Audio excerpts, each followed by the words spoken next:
Pronto, então vamos lá. Pessoal, começou. Entra. Fecha a porta aí, gente. Pessoal, então vamos continuar agora com a fala do professor Ivanildo Carvalho, da Universidade Federal de Pernambuco, campus Caruaru. Eu já apresentei um pouquinho no início da aula, mas ele vai completar a apresentação. Vai lá, Ivanildo. Tá certo. Então, pessoal, boa noite. Boa noite a todas, a todos, a todos. Quero agradecer ao Vitor, pelo convite de poder estar aqui com vocês hoje, trocando algumas reflexões, trocando algumas figurinhas também. E agradecer aí, o pessoal que está aqui no Meet, enfim, boa parte dos estudantes que estão aqui, eles fazem parte de uma disciplina, na terça-noite também, que é a metodologia 3, é uma metodologia de ensino que a gente tem aqui no nosso curso de licenciatura em matemática, e aí a metodologia 3 é com foco no ensino das grandezas e medidas e da geometria, E aí tem também um mestrando que está aqui acompanhando, o Erivonaldo, nosso colega Laércio aí, que a gente acabou de conhecer recentemente. Então é isso, gente. O que eu pensei para a gente discutir aqui, pensar algumas coisas, pensei nesse título, Desmantelando o Racismo, na sala de aula de matemática. Inclusive, esse é até um título que eu usei recentemente numa fala que eu fiz no aniversário de 5 anos do grupo de pesquisa que eu coordeno aqui no campus de Caruaru. E, claro, que nas redes sociais, essa fala causou estranhamento e também, assim, alguns professores vieram participar, ao mesmo tempo que causa estranhamento, também desperta a curiosidade, E alguns colegas professores que vieram justamente por conta dessa temática. Mas antes de chegar nessa ideia de desmantelar o racismo, que eu acho que vai ter muito a ver com o que você já vem discutindo na disciplina e a ver com o que Tamires, trouxe hoje, já nesse início de aula, e aí a gente vai complementando as ideias. E antes disso, eu gostaria de me territorializar, Eu acho bem importante sempre apresento essa foto, assim, principalmente quando é uma palestra, assim, em turmas e tal. Eu sou de uma comunidade chamada Alto José do Pinho, ao qual o Vitor teve a oportunidade de conhecer num dos dias lá, do ensaio de um maracatu.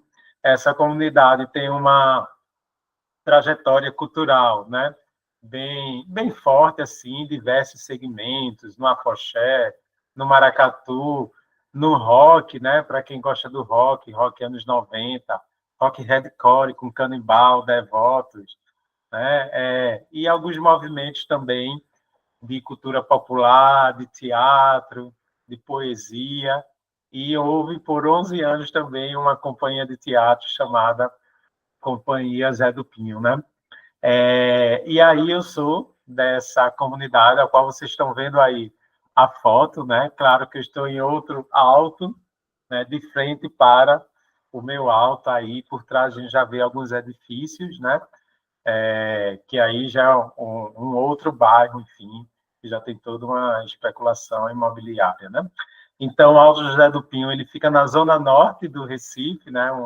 é um bairro periférico, talvez não dê para perceber, mas ele é um bairro alto mesmo. Oi, Washington!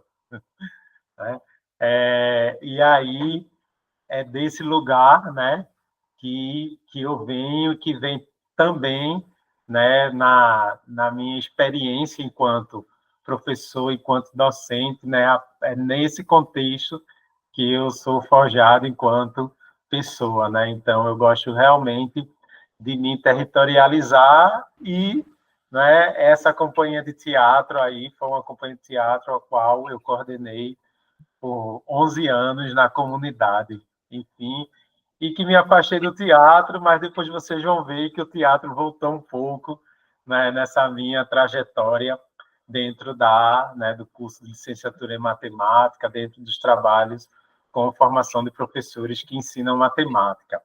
E aí eu já vi, e estou falando só que eu já vi Vanildo tocar maracatu lá nessa comunidade. Sim. Lembra que ele falou? Já que são maracatuzeiro, né? Ou batuqueiro, né? O eiro aí, né? Enfim, inclusive prefixo eiro, né? Funkeiro, batuqueiro, maracatuzeiro.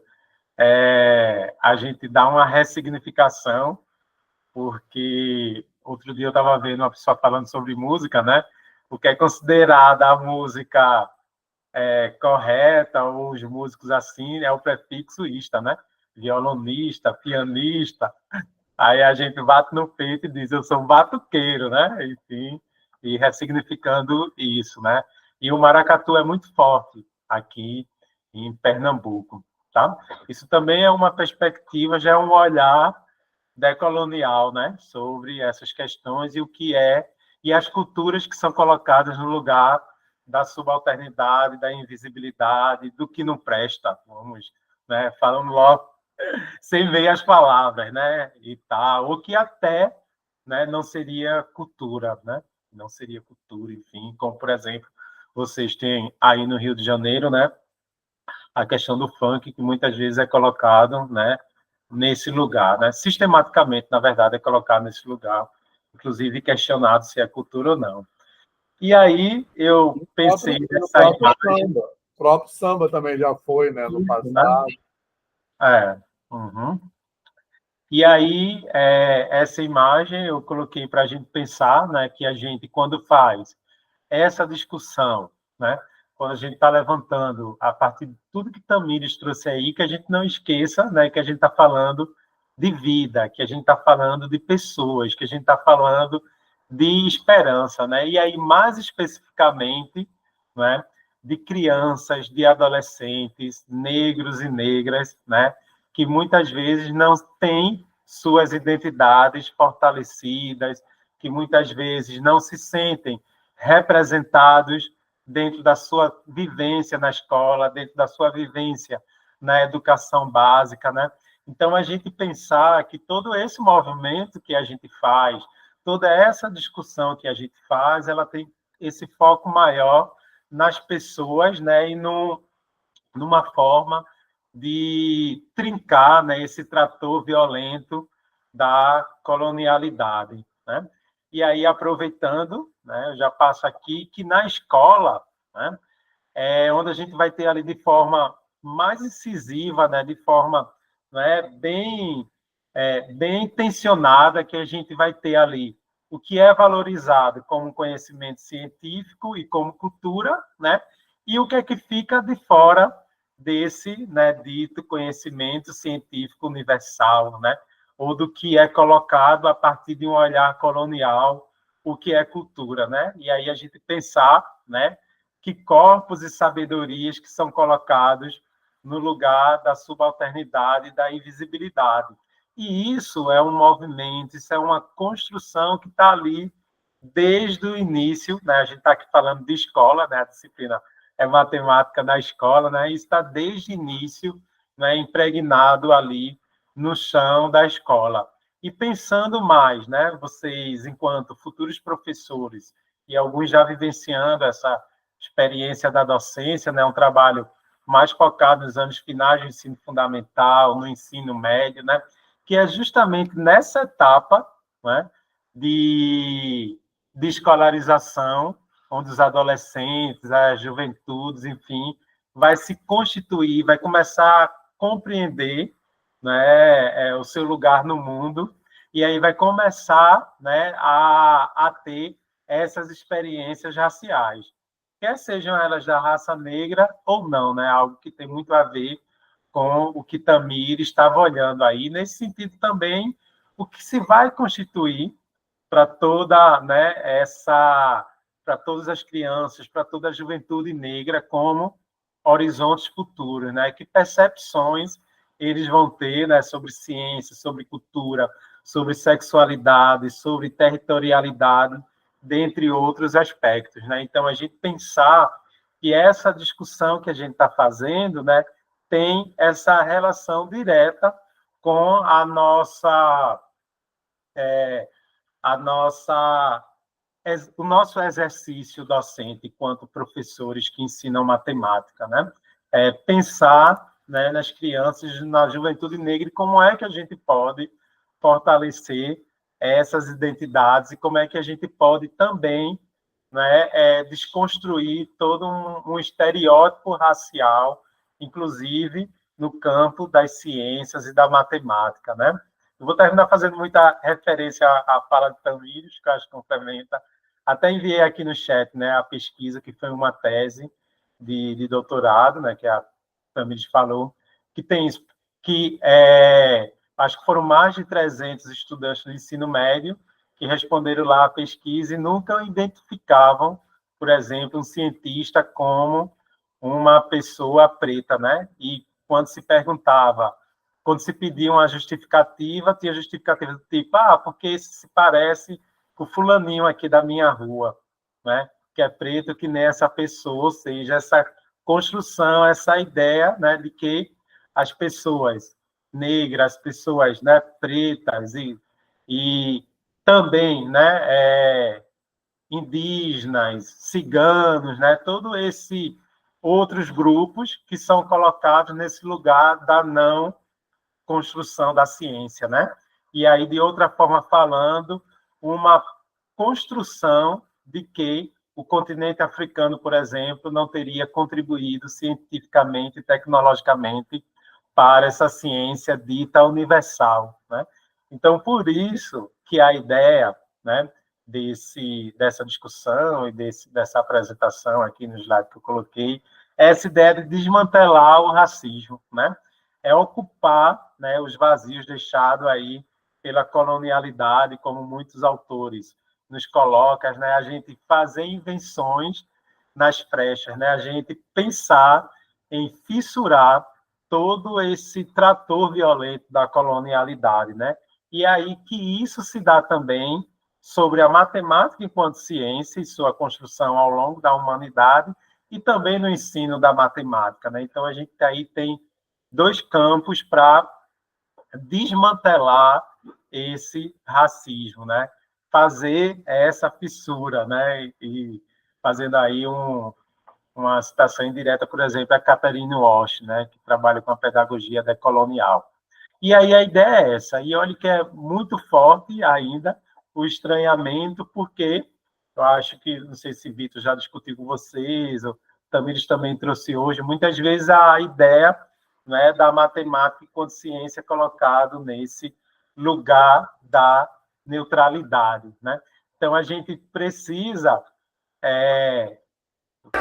Olá, Donald. Sou eu, alto estou. No país da matemática.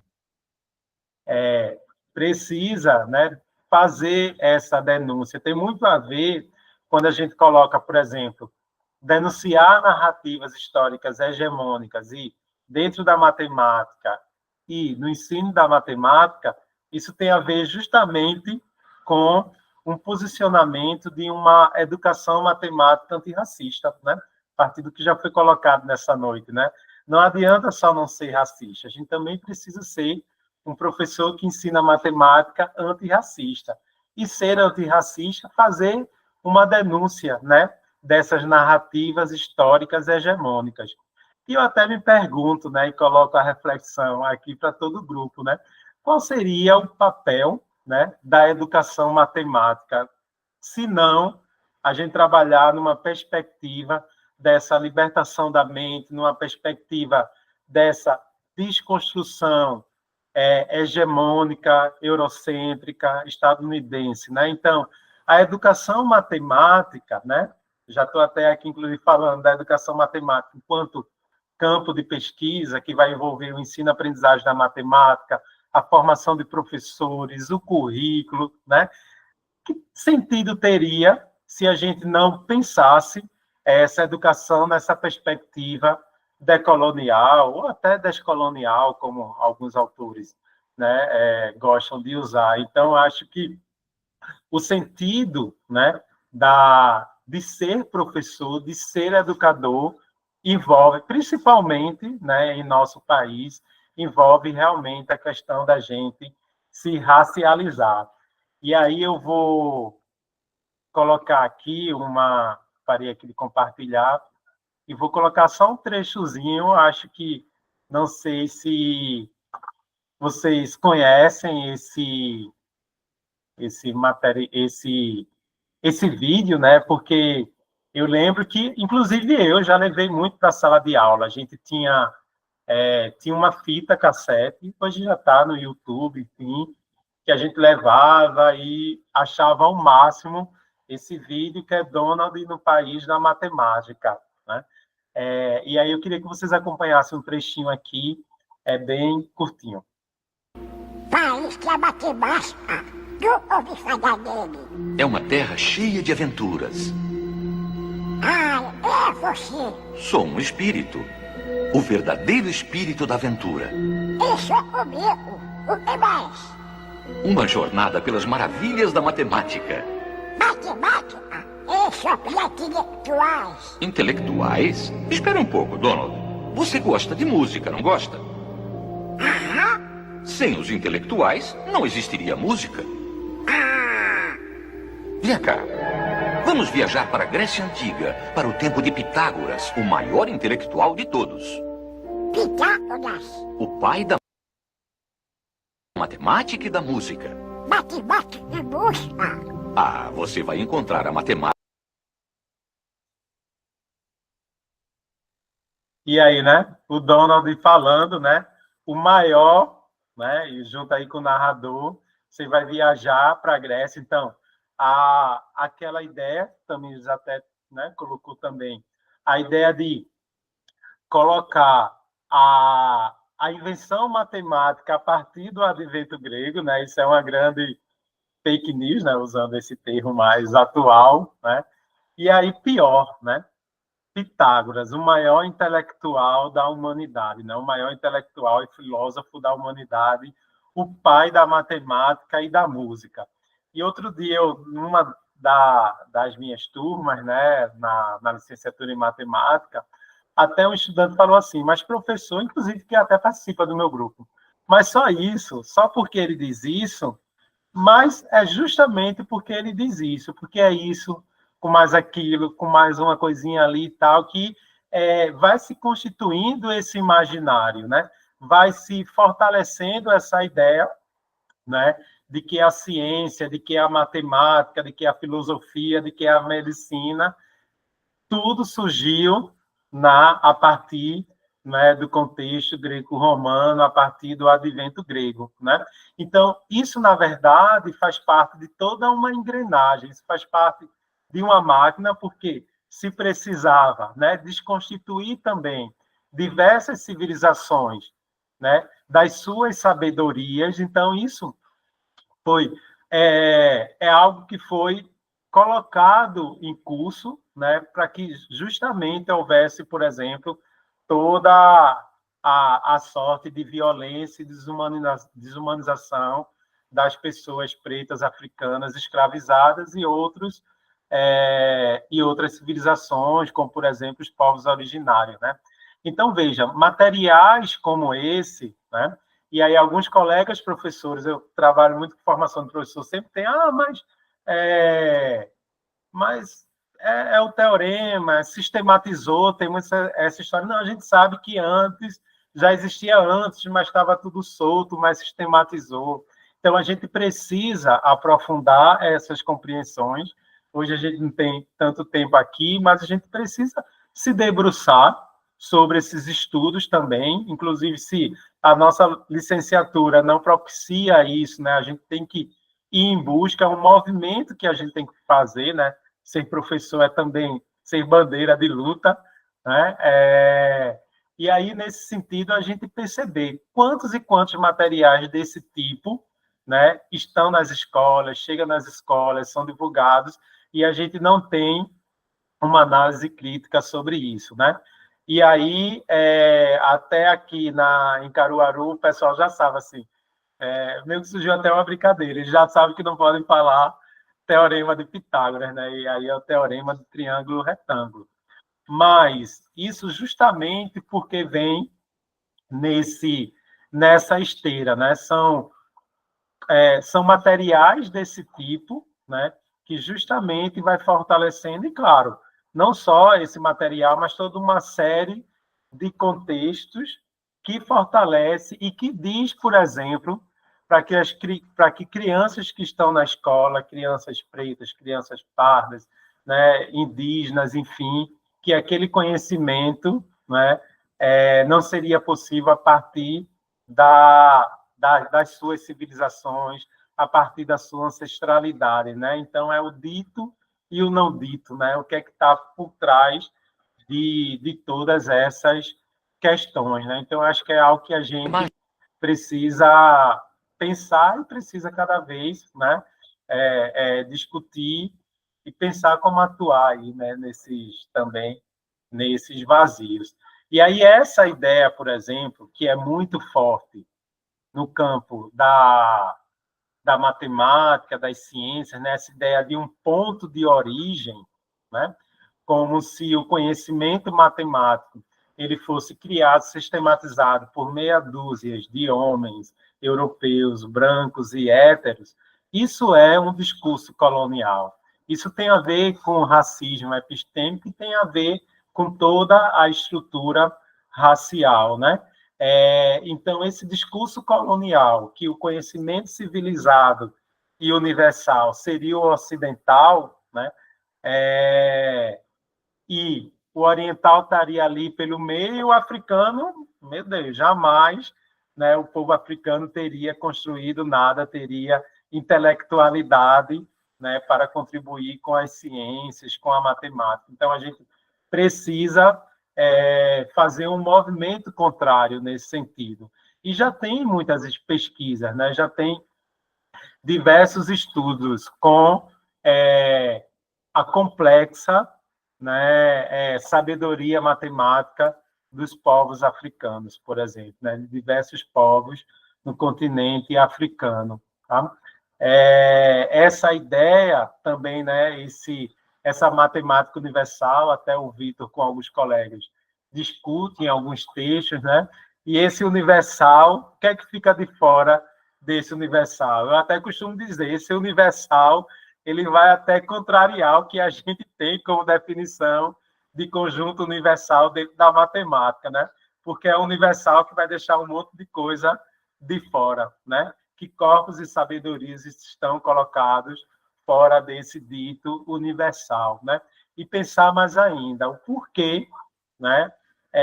Se fez, o que é que significa essa empleitada eurocêntrica pelo meio também das ciências e da matemática, né? Obviamente, para estar ali de forma articulada com todo esse processo de desumanização, escravização, a partir do conceito de raça, né? Aí, para complementar essa ideia, né, de que a educação matemática, né, inclusive a educação matemática enquanto campo científico, é também, né, ainda um espaço predominantemente branco, hétero, né, europeu, enfim, se a gente for pensar nas teorias que são sensações dentro da educação matemática, a gente vai ter aí boa parte das teorias ali francesas e tal, enfim, né?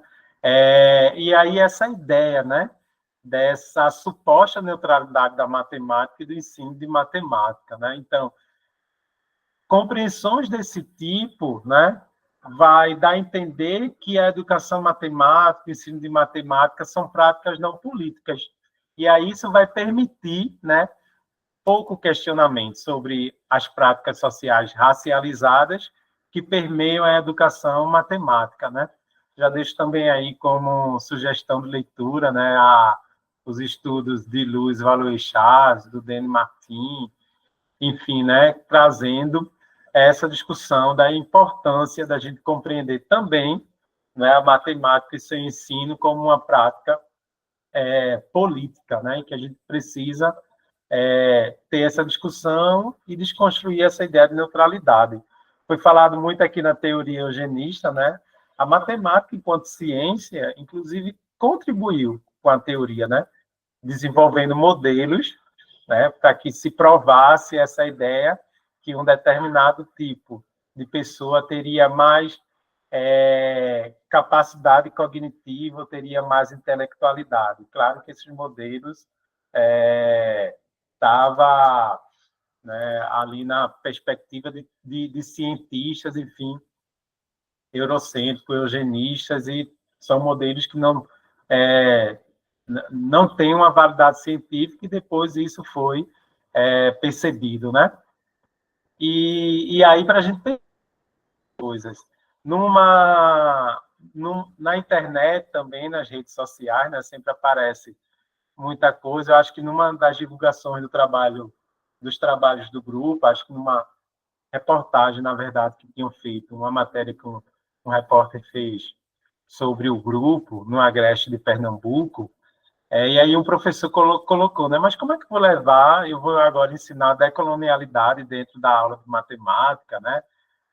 Como é que eu vou trabalhar, por exemplo, a fórmula de Bhaskara, né? E a educação das relações étnico-raciais. Então, veja, né, o quanto a gente ainda tem dificuldade de compreender essas questões, né? Que ninguém está falando para ensinar o termo decolonialidade, coisas desse tipo, né? Mas é o nosso posicionamento enquanto professor, né? E essa denúncia contra, né, a história e práticas hegemônicas que vai fazer com que a gente vá ressignificando. Se a gente for a fundo, por exemplo, na fórmula de Bhaskara, como o professor coloca aí, a gente vai entender bem de onde vem essa fórmula e de onde vem todo esse complexo conhecimento, né? Que alguns tentam colocar como ainda era um conhecimento primitivo. E o engraçado é que esse professor, depois que algumas pessoas colocam alguns exemplos, vem um debate, aí depois ele coloca o seguinte, que os avós dele, né, provavelmente, não sei se é de Umbanda, não sei se é de Candomblé, mas ele coloca aí, né, que a religião dos avós dele tem 3.500 anos de história, né? E que aí ela sofre todo um processo de descaracterização. Aí, veja como é complexo, né? Conseguir compreender isso a partir da religião da sua família, mas não conseguir compreender que isso estaria também nas ciências, né? Que esse racismo se dá também por meio do que se coloca o que é o conhecimento válido e universal, enfim, na epistemologia dos conhecimentos, né? Então, o quanto é complexo nesse sentido, né? E aí a gente precisa trazer a energia aí da capoeira, trazer a energia dessas outras filosofias, dessas outras epistemologias, dessas sabedorias que não estão versadas, né, numa educação matemática de uma didática francesa, por exemplo, né, ou de outras didáticas que não consideram, né, as questões de raça e gênero, né? Então, como é que a gente tem que gingar aí, como é que a gente tem que trazer esse rebolation aí para a gente ir, né, se apropriando, para a gente ir se fortalecendo e ir, né, contribuindo com aquelas crianças, adolescentes e jovens que eu falei lá no início, né, que não se sentem representados, por exemplo, ao longo de toda a sua educação básica no campo das ciências e da matemática, né? Aí eu vou trazer aqui alguns exemplos também, já foi colocado alguns para vocês, algumas ideias de livro, o que é que a gente tem feito, né? Que a gente não consegue, isso não é uma virada de chave de uma hora para outra, isso é uma construção, né? Como disse Paulo Freire para Catherine Walsh, né? Caminha, mas caminha se perguntando, caminha se questionando, né? E aí a gente vai também fazendo esse movimento nos espaços onde a gente atua, né? E com isso veio a fundação do grupo, né? A gente não tinha esse nome logo quando começou, né? O nome veio um pouco depois, a partir da escolha dos integrantes do grupo. E aí, em 2009, né, dentro do curso de licenciatura em matemática, no campus do Agreste, né, o grupo de estudo, o grupo é a Sankofa de Estudos em Educação Matemática, né? de estudo decoloniais e afrocentrados em educação matemática. E aí esse grupo, né, a gente foi se fortalecendo, contando também com a energia de diversos colegas, que muitas vezes a gente termina sendo muito solitário na universidade, às vezes o professor que está na educação básica também, né, às vezes é solitário quando tem a ideia de trabalhar com essas questões, mas aí a gente vai se fortalecendo e diversos colegas aqui, né, já tiveram algum contato com o grupo, o Austin, o Vitor, né? Então, é esse movimento, né? Sobre movimento, né? E aí, um dos movimentos do grupo foi um projeto de extensão, de criação artística, que soava até estranho, né? Um curso de matemática submeter, porque normalmente os editais de criação artística dentro da universidade são de cursos mais voltados para o campo das artes, mas aí a gente conseguiu aprovar primeiro matemática, o voo calculado da Sankofa, e depois um segundo, que esse segundo a gente conseguiu fazer por meio de um teatro de mamulengos, né, um espetáculo, e a gente circulou por diversas escolas e já fez diversas apresentações também. Quando o Vitor esteve lá em Caruaru, ele teve uma apresentação especial para apresentar. Essa apresentação que faz no início, quem é, de onde veio, não sei o quê, a partir de 2 personagens desse teatro de mamulengo, né? Mas veja só, o que é que a gente... Qual é... Eu tenho filmado isso, eu vou mostrar para eles depois. Tá certo, Vitor.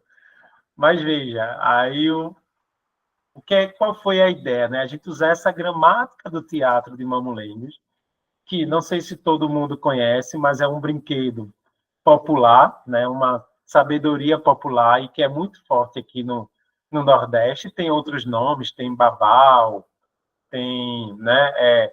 Tem o Bumba Meu Boi, que também vai ter o Mateus e a Catirina, tem o Cavalo Marinho. Então, principalmente o teatro de mamulengos e o Bumba Meu Boi, eles são expressões que emergem ali naquela tensão, engenho, Casa Grande, senhor de engenho, senzala, né? E aí em Pernambuco, em algumas regiões, a gente tem uma grande constituição de engenhos de cana-de-açúcar com suas senzalas, né? E aí esse brinquedo ele emerge nesse contexto a partir das pessoas pretas que, na verdade, zombavam dos seus senhores de engenho, mas os seus senhores de engenho não entendiam a brincadeira deles, né? Então, nessa ideia, nessa gramática do teatro de mamulengo, e que, inclusive, um historiador e dramaturgo chamado Hermílio Borba Filho, né, traz aí que esse teatro ele surge realmente no chão das senzalas. Aí o que é que a gente faz? A gente pega esse teatro para falar que de onde vieram Mateus, Catirina, Bastião, tem sim contribuição científica e matemática e tecnológica para a humanidade. Ou seja, a gente coloca na boca desses personagens, né, esse legado matemático africano. Por isso que teve um momento que eu coloquei aí no chat, Catirina, 2 pontos, e Egito é África.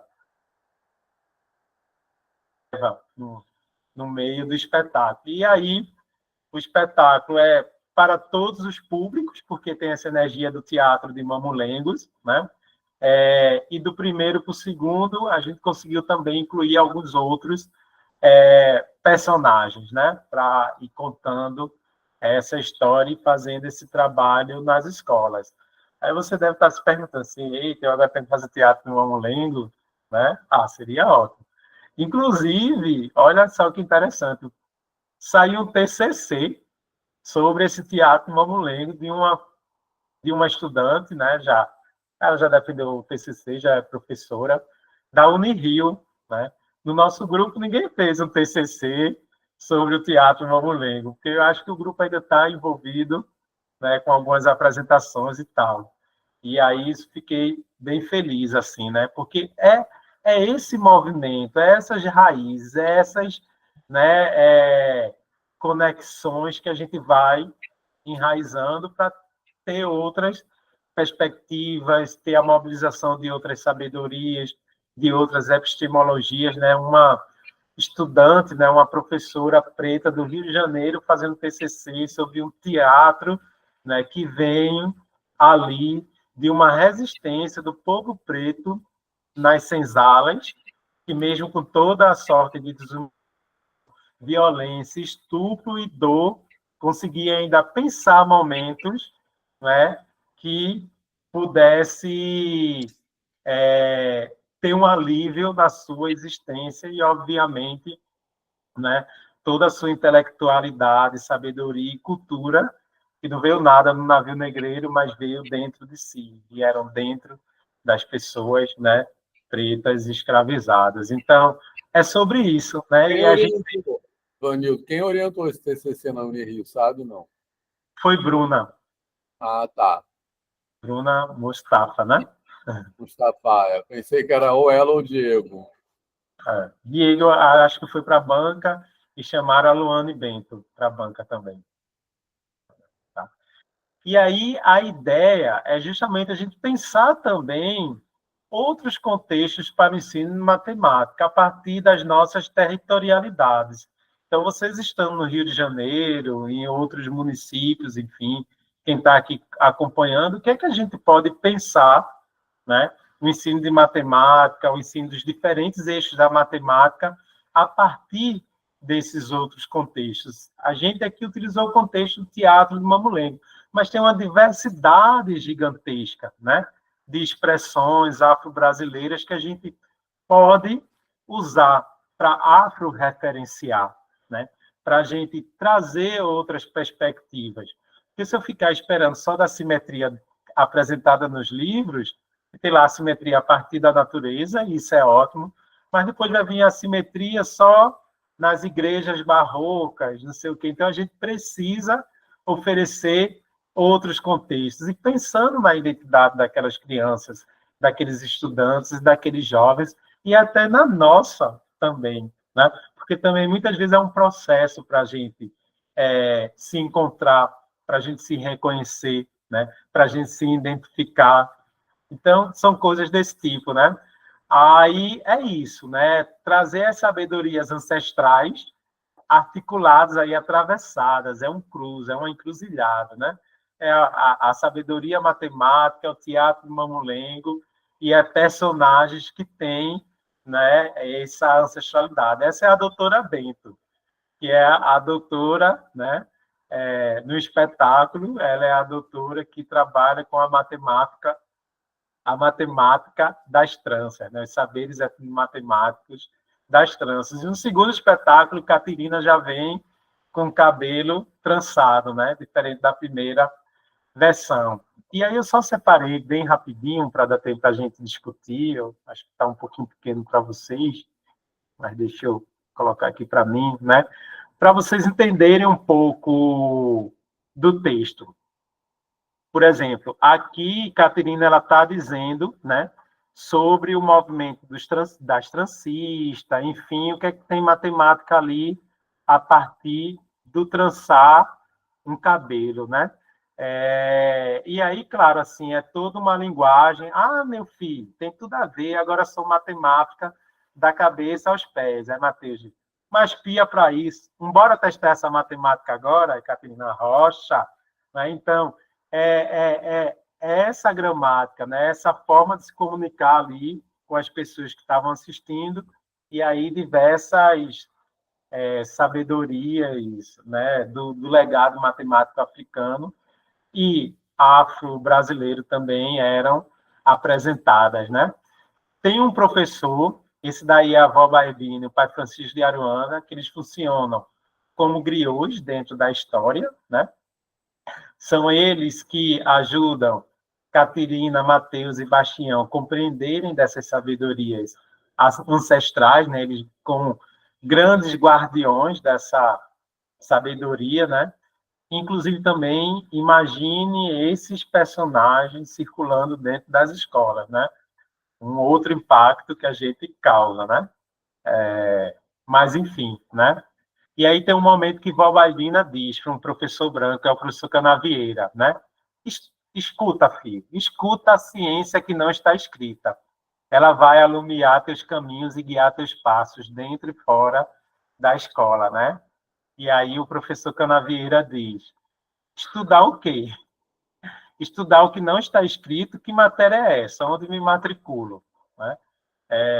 E aí, na verdade, a gente está falando da oralidade, né? Inclusive a oralidade como um dos valores civilizatórios afro-brasileiros, né? E muitas vezes é essa oralidade, e é justamente com o advento da escrita e o que vem depois, que essas sabedorias complexas e essas intelectualidades é colocada no lugar do primitivo, porque seriam só oralidades, só a partir da fala, não estava escrito, né? E aí, Vó Baibina, ela pede, né, para a gente aprender com essa oralidade, né? Ela pede também para aprender com o que não está escrito. E o que não está escrito tem a ver com epistemologias outras, com sabedorias outras, né? Inclusive dentro das ciências e da matemática.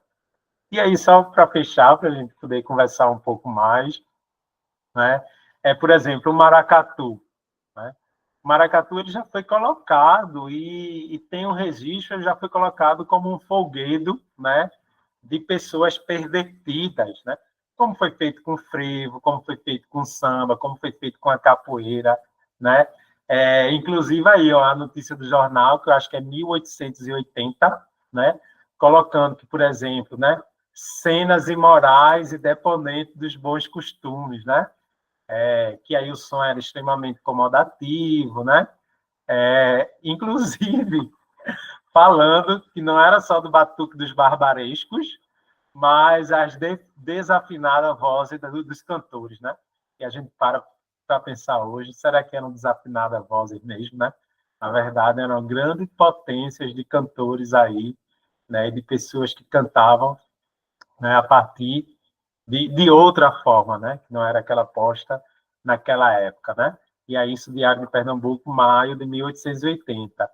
E aí, se, por exemplo, eu levo para a escola, aí eu estou falando desse contexto, estou falando desse instrumento, né? E cada um tem que fazer esse movimento a partir das suas territorialidades, né? Mas imagina eu entender por que o nome, por que para afinar um instrumento como esse, né? Uma alfaia, né? Se usa a corda ali fazendo um triângulo, né? Fazendo triângulo. Por que não se afina de outro jeito, enfim, outro formato? Por que a figura triângulo, né? O triângulo aí numa perspectiva dimensional, por que é assim? Provavelmente porque o triângulo é uma das figuras que é uma das formas geométricas que ele tem uma sustentabilidade maior, vamos dizer assim, de não se desmanchar, né? De não correr para um lado para outro. Então, isso é uma sabedoria, isso é um pensamento matemático ancestral que a gente tem a partir desse instrumento. Agora, melhor, imagina nesse maracatu, por exemplo, a gente tem mais de 100 pessoas da comunidade. Dentre essas pessoas, eu acho que tem umas 30 crianças e adolescentes. Imagina um professor da escola dessas crianças que tocam no maracatu, né, chegar com uma atividade que tem algo que ele vivencia, né? Então, veja que potencialidade, né? Veja que como é que a gente pode constituir, né? Ajudar nessa identidade, nesse fortalecimento das identidades das crianças, porque senão elas vão entender que aquilo que elas tocam e o maracatu que ela participa, a religião que ela participa, ou as coisas outras que ela participa, elas vão entender que aquilo não tem nada a ver com ciência, que aquilo não está na escola, e aí a gente já pode pensar outras coisas, né? Desestímulo, desistência, né? Enfim, principalmente no campo do ensino da matemática. Aí eu esqueci de mandar para Vitor, mas eu vou mandar esse material aqui, é uma cartilha, e aí nessa cartilha a gente faz uma discussão inicial sobre a questão da educação das relações étnico-raciais, a formação de professores de ensino de matemática, Mas depois ela é dividida em 3 momentos, que é a gente olhar para o legado matemático africano, né? O que é que a gente tem, né? Poço de Xangô, geometria sona, diversos conhecimentos desse legado matemático africano, a gente olhar para isso e conhecer cada vez mais, né? Símbolos adíncras como contexto para o ensino de simetria, diversas contextos, né? Diversas sabedorias. No livro História Preta das Coisas vai ter alguns exemplos também, mas a gente pensar a partir das sabedorias afro-indígenas, como é que a gente pode pensar para usar para o ensino de matemática, né? Obviamente que a história do maracatu, né, da alfaia, daquele chequerê que tem umas conchinhas, em alguns chamam AB. Você balança assim, ela tem uma malha de bolinhas, de conchinha, normalmente o pessoal faz um desenho ali. Esse desenho a gente pode imaginar e planificar essa malha do chequerê, né? É um dos exemplos da assimetria a partir das golas dos caboclos de lança, que é um outro tipo de maracatu que tem aqui, e que eles fazem um desenho gigantesco de uma gola e borda com lantejoula, enfim, né, para sair no carnaval. E, curiosamente, boa parte das golas, com todos os seus desenhos, eles têm um eixo ali de simetria, né, a busca pelo belo, pelo esteticamente belo, né, que a simetria proporciona essa relação, né? Aí vou mandar. E, por fim, a ideia de usar dados estatísticos para discutir o racismo dentro da sala de aula de matemática, né? Então, veja, a gente tem diversas possibilidades. A gente tem os jogos africanos, né? Que a gente precisa, quando levar para a sala de aula, contextualizar, discutir os diferentes países daqueles jogos, né? Para ajudar, né, todo mundo a entender que a África é um continente gigantesco, formado por mais de 50 países, né? Mas a gente não tem só os jogos africanos e tabuleiros, né? A gente pode ter essas outras possibilidades, né? Enfim. Aqui é uma coisa que tem dentro da cartilha, sempre tem, tipo assim, senta que lá vem história, fique atento. Aí tem algo que faz parte dessa discussão, como, por exemplo, né, essa negação que a África não teria contribuído cientificamente, matematicamente, com o conhecimento universal. Isso fortalece, por exemplo, a ideia dos povos africanos só com o caráter lúdico e selvagem, né? E o que é que isso diz para as nossas crianças, nossos adolescentes, nossa juventude, né? Então, coisas desse tipo. Aqui foi um desenho que eu achei legal concluir, que foi um estudante do mestrado que fez com uma canção de Edson Gomes, tá? Então, vamos conversar. De apresentação, é isso, né? Então, pessoal, quem quer ver?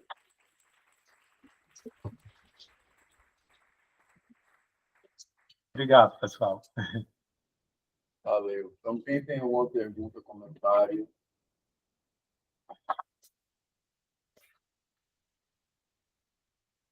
Eu acho que você podia falar o que quer dizer Aya Sankofa. Só. Ah, sim.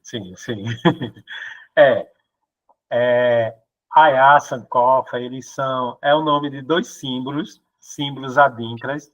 Os símbolos adíncras, eles são uma tecnologia de linguagem, né, dos povos de uma região, dos povos Akan, de uma região onde hoje é Gana e Costa do Marfim, ali próximo da Nigéria, porque falando assim, não era mais... E aí, dentro da cultura dos povos Akan, esses símbolos começaram a ser desenvolvidos, e esses símbolos, eles têm uma referência a filosofias desse povo, né? Eles têm uma referência também à cultura, né? Eles trazem, inclusive, alguns símbolos, inclusive representam alguns provérbios, né? Que fazem parte da cultura desses povos dessa região do continente africano. E aí, os símbolos adíncras também, eles são construídos muito com uma relação bem forte com a natureza, né? E a gente vive hoje uma perspectiva de separação da natureza, né? Tem até os estudos sobre colonialidade, decolonialidade da natureza, mas dentro da filosofia africana, como também das filosofias indígenas, né? Essa relação com a natureza é muito forte. Então, o símbolo aiá, que parece uma samambaia, assim, uma plantinha, né? Ela significa ali resistência, tem como maior significado resistência.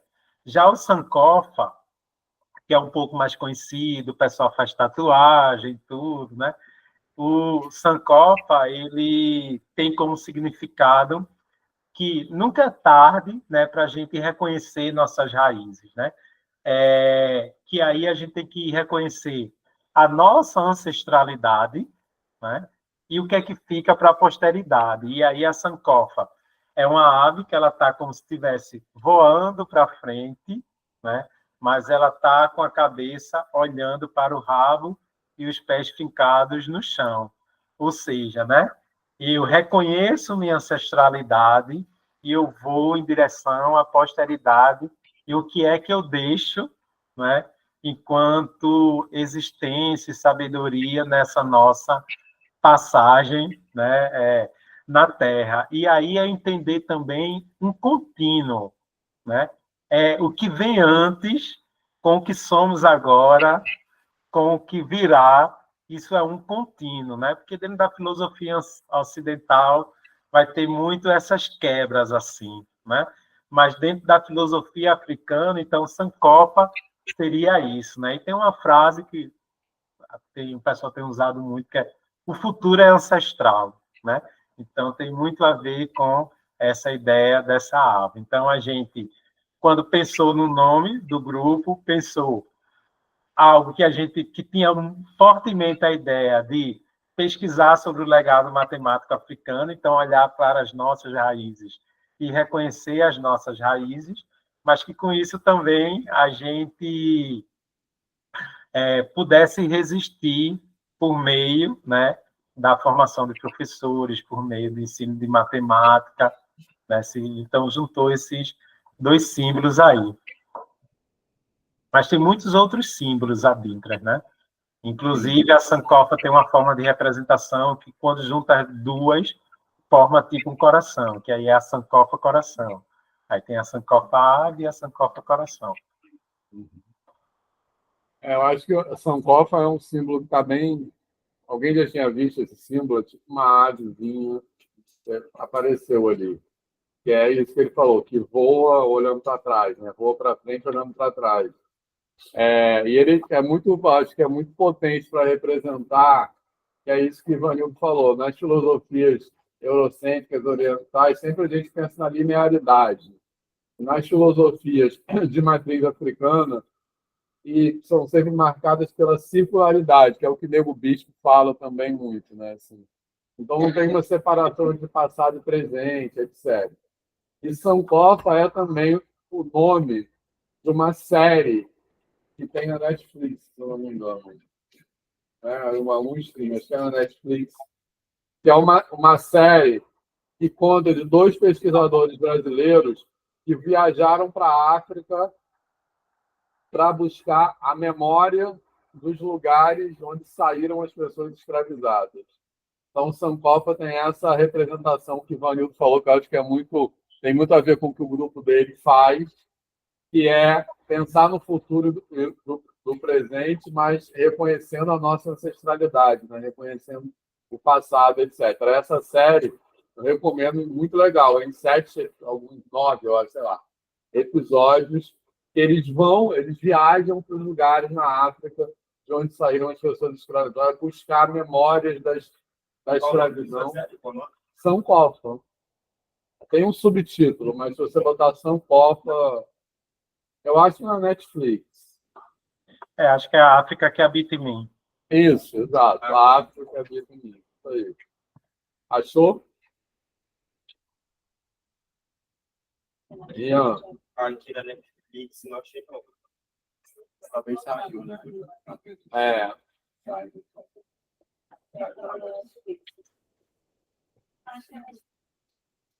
Oi? Você já viu?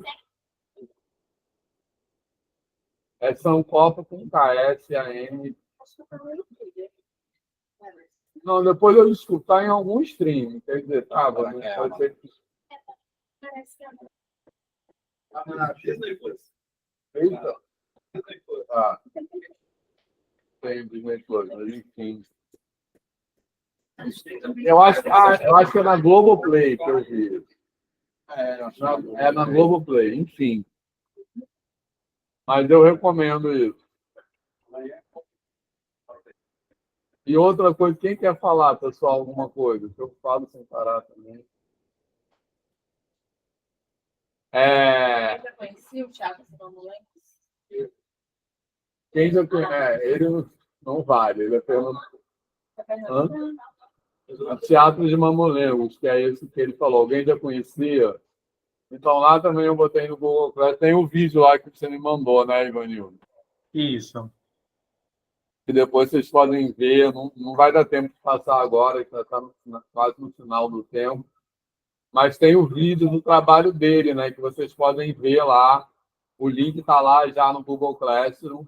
Que é isso que ele falou, que ele faz esse trabalho de apresentar nas escolas, que é esse falar na matemática a partir dessa referência cultural, no caso, que é o Teatro de Mamulengos. Depois vocês podem ver o vídeo lá. Pena que eu só disponibilizei hoje de manhã, que seria legal vocês terem visto antes, assim. Mas, enfim, depois vocês veem lá. E eu acho que é muito importante, tanto na fala de Tamires como na fala de Ivanildo, também na de Alan, semana passada, que é isso. O que é legitimado nos currículos escolares como referência de conhecimento ou não? Né? Assim. Então, outro exemplo que ele falou que eu achei bem bacana é aquele dos triângulos. Né? Como ele falou, o triângulo é uma figura rígida. Né? O triângulo, diferente de um quadrilátero, por exemplo, ele não se deforma. Assim. Isso é uma sabedoria usada lá no Fala. Não, dizendo o pessoal daqui, se quiser falar. Sim, a palavra sim. é essa mesmo, deforma, que eu não lembrei na hora. Isso. Assim. Então, por que que isso não é usado quando a gente vai falar lá de figura geométrica em educação básica? Por que se escolhe usar, por exemplo, os azulejos portugueses e não falar disso? Né? Assim, então, o que é usado como referência nas aulas de matemática ou não? E eu acho que esse exemplo do maracatu, né, e do Teatro de Mamulengos é muito importante, porque as crianças que estão na escola, ou aqui no Rio, né, o samba, o funk, o que é usado na escola ou não. Porque essas são referências que vêm daquela cultura que aquelas crianças estão na escola são, enfim, dos seus lugares, etc. Né? Então, quando isso não é usado, quando isso não é legitimado na escola, é uma forma da escola dizer para aqueles alunos que o conhecimento deles é inferior, né? Em algum sentido, o conhecimento deles não é um conhecimento legítimo. Né? Assim. Então, acho que isso é uma coisa muito importante para a gente pensar. O que é legitimado como currículo e o que não é legitimado como currículo. Né? Assim. Então, acho que é isso. Então, pessoal, quem quer falar alguma coisa? Fala, tá? Só para dizer que, igual aquela aula que a gente teve de educação científica, Sim. Igual ele falou também sobre a gente aprender sobre a afrodismo, né? Porque as crianças, por exemplo, lá, elas aprendem algo que elas vão usar, tecnicamente, ensina a vida logo de cara. E a gente aqui, a gente ensina as coisas que, assim, de princípio, a criança meio que não entende por que está fazendo. E aí vem aquilo que a gente já tinha discutido, né? Que colocar a matemática nesse nível, né? De fazer com que ela estude e veja no dia a dia o que ela está fazendo. Então, acho que esse aprendizado que a gente pode ter para colocar na nossa sociedade talvez seja importante para todos. A matemática é sempre colocada como uma coisa que está em outro lugar. Assim. YouTube. YouTube tem a série. Beleza. Conseguiu ouvir o que ele falou, Ivanildo? consegui um pouco, né? Seria no sentido das crianças aprenderem a partir daquilo que elas vivenciam, né? Porque a gente teve uma aula anterior aqui de educação indígena, né? Que Sim. foi Vanessa, lá da UFMG. Uhum. A Vanessa Tomás e os alunos dela indígenas, né? E eles falaram muito isso, que na educação indígena não tem uma separação sobre, eu acho assim, entre a educação e a vida, né? Aquilo que eles fazem, não tem escola e não escola, aquilo que eles fazem no dia a dia é reconhecido como educação. E na nossa cultura ocidental parece que a educação é separada da vida, né? Que é isso, que é legitimado não, ou não. E é isso que a gente É, pode aprender com essas referências. Fala. isso mesmo, né? Eu tive uma vivência, porque aqui em Caruaru a gente tem um curso de licenciatura intercultural indígena. Aí, por fazer já essas discussões no grupo, né, e me convidaram para ministrar uma disciplina lá. Nossa, assim, o quanto...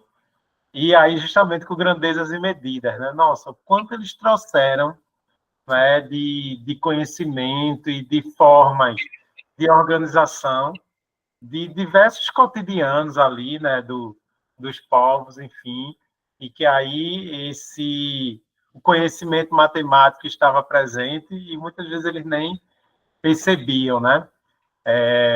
E aí sempre é muito rico nesse sentido, né? Se a gente for pensar, né, a partir desses outros contextos, né, quanto a gente tem a aprender. Outra pessoa. Eu fiz parte do vídeo e aí a gente fez da escola, a gente foi bonito de Nova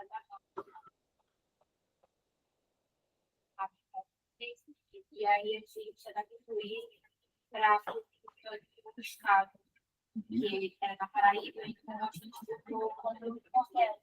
E aí ficou mais contextualizado, seriam mais então,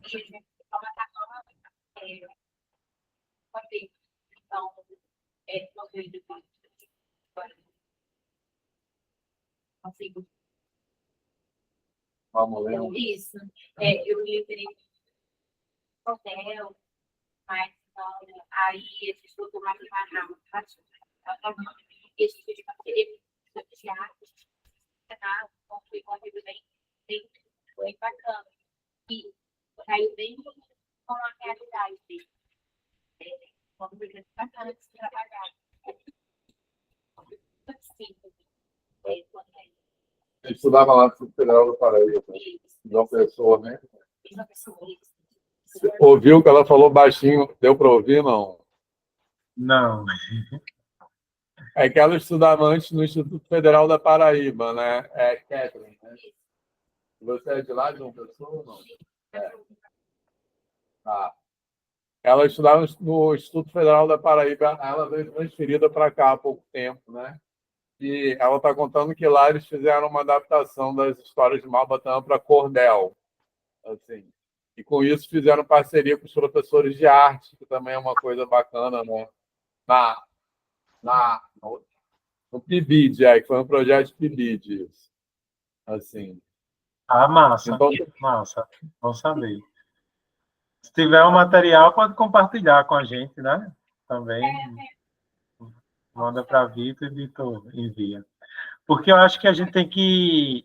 A literatura de cordel, né, que é bem forte aqui, tanto em Pernambuco, na Paraíba, né?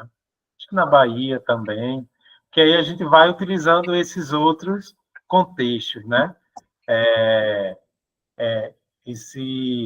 Esses brinquedos populares, né? A história do... Falo muito de brinquedo popular porque é assim mesmo que, né, esses movimentos do Bumba Meu Boi, do teatro de Mamulengos, enfim, são colocados, né? E aí eu acho bem interessante, porque a gente termina fortalecendo também esse movimento, essas outras culturas, enfim, né? E aí aproximando mais os estudantes da matemática. Enfim, eu acho que o PIBID é um espaço que dá para a gente pensar, né, nessas possibilidades e vivenciar isso. Quem mais quer comentar alguma coisa? Perguntar?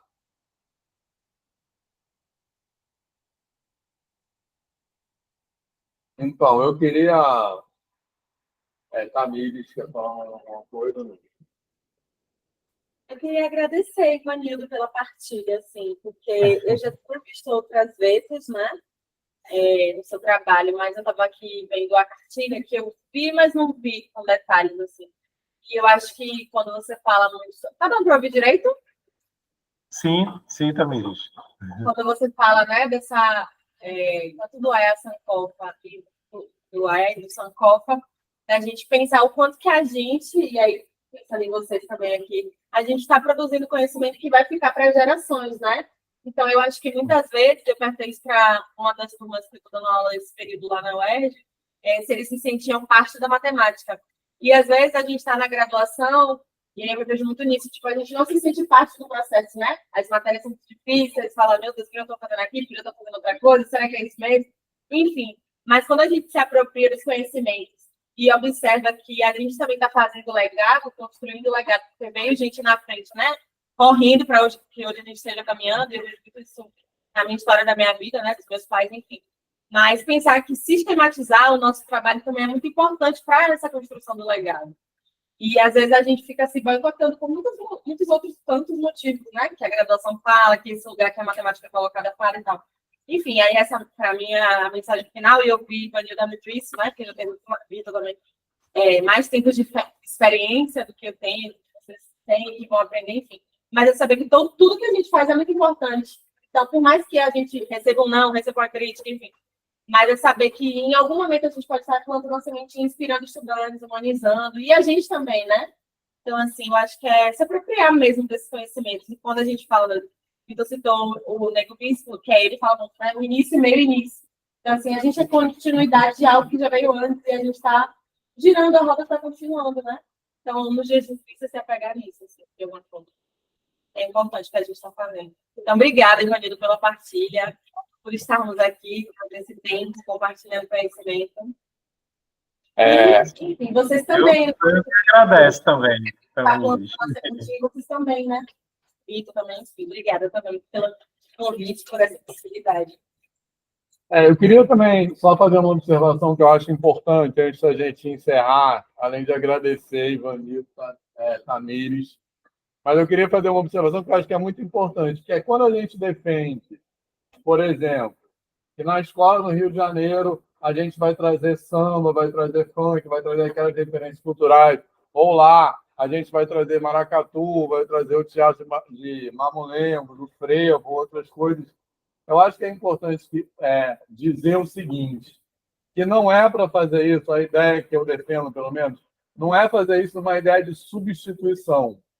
Não é deixar de falar de outras coisas para falar disso. Então, não é deixar de falar dessa matemática eurocêntrica, porque eu acho que é importante pensar também que a escola existe para os alunos que estão ali também terem contato com outras coisas que não são da realidade deles. Senão não precisaria existir escola.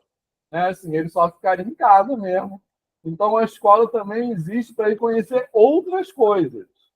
Então, não é para substituir, não é para deixar de falar uma coisa para falar de outra. É para alargar aquilo que é falado na escola.